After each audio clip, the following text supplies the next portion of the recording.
የድሮ ሰፈራችን የተዘጋ የጠንቋይ ቤት ነበረ። ጠንቋይዋ ሴት ነበረች። ቤቱ የተዘጋበት ምክንያት ሰዎች ንብረታችንን ተዘረፍን፣ ልጆቻችንን ተነጠቅን ወዘተ የሚሉትን አቤቱታዎች ለፖሊስ አመልክተው ነበር እንዲዘጋ የተደረገው። አስፈሪው ነገር ሰዎቹ ያቀረቡት አቤቱታዎች ሙሉ በሙሉ ትክክል ነበሩ።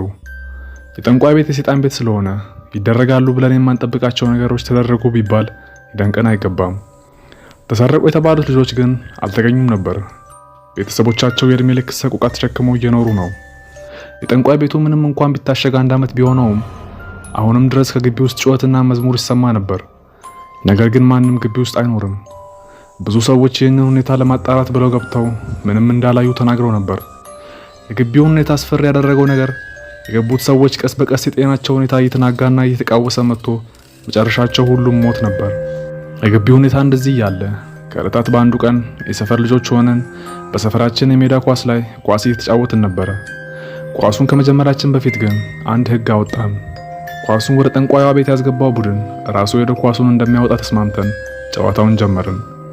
ሜዳው ከዛ ቤት አጠገብ ነበረ።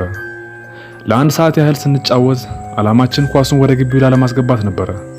ከዛ ግን የተጫወትን ስንመጣ ስሜት ውስጥ ገባን። የኛ ቡድን እየተመራ ስለነበር ለማሸነፍ ስንጫወት ነበር። ያኔ ነበረ ከስሜታችን ያስወጣን ነገር የተፈጠረው። ምንም እንኳን አቻ ብንሆንም ኳሱ ግን ወደ ግቢው ገባ። ሁላችንም ጎሉን ያስገባው ልጅ ላይ አፈጠጥን። ጎሉን ስላስገባው ብንደሰትም ኳሱን ግን ግቢው ስላስገባው ደግሞ ተናደን ነበር።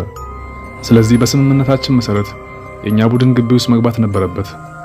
በሩ ስለተቆለፈ በአጥር ዘለን ነበር መግባት የነበረብን።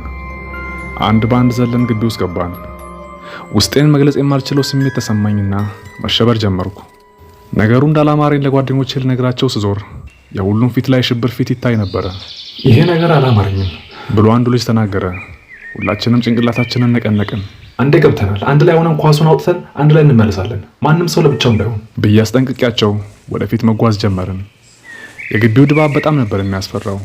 ግቢው ሰው ገብቶበት ስለማያውቅ በዛፍና በረጃጅም ሳሮች ተሞልቶ ነበር። እዛ ሳር ውስጥ ኳሳችንን እየፈለግን እያለ ከጠንቋይ ቤቱ ጀርባ የሕፃን ልጅ ሳቅ ሰማንና ሁላችንም ባለንበት ቦታ ቆመን ወደዛ አቅጣጫ መመልከት ጀመርን። ሁላችንም ተያይተን ሳንነጋገር ድምፁን ወደ ሰማንበት ቦታ ላለመሄድ ወሰንን። ይህንን ኳስ ነው የፈለጋችሁት? የሚል ሴት ድምፅ ሰምተን ሁላችንም በድንጋጤ ጮህን።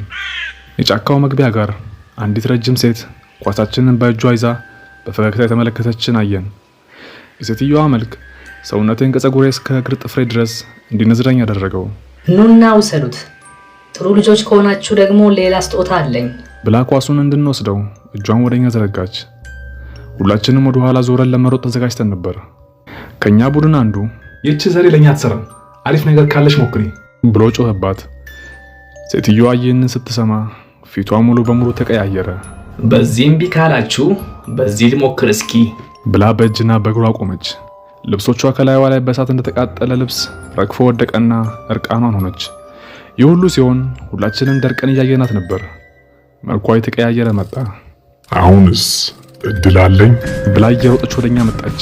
በሩጫዋ ከህልሙ እንደነቃ ሰው ደንብረን ወደ አጥሩ ሩጫ ጀመርን። አጥሩ ጋር ደርሰን እየተጋገዝን ከአጥሩ ዘልን ወጣን። ልክ የመጨረሻው ሰው ሲወጣ ሴትዮዋ ወደ አጥሩ ጠጋ ብላ ኳሳችሁን መታችሁ ውሰዱ እንጂ ሳትወስዱ ልትሄዱ ነው እንዴ? ብላ ድምጿ ተቀይሮ ጠየቀችን። ምንም መልስ አልመለስንም። ሁላችንም ወደ የቤታችን ሄድን። ከዛ ቀን ጀምሮ እዛ ሜዳ ላይ ኳስ ተጫውተን አናውቅም።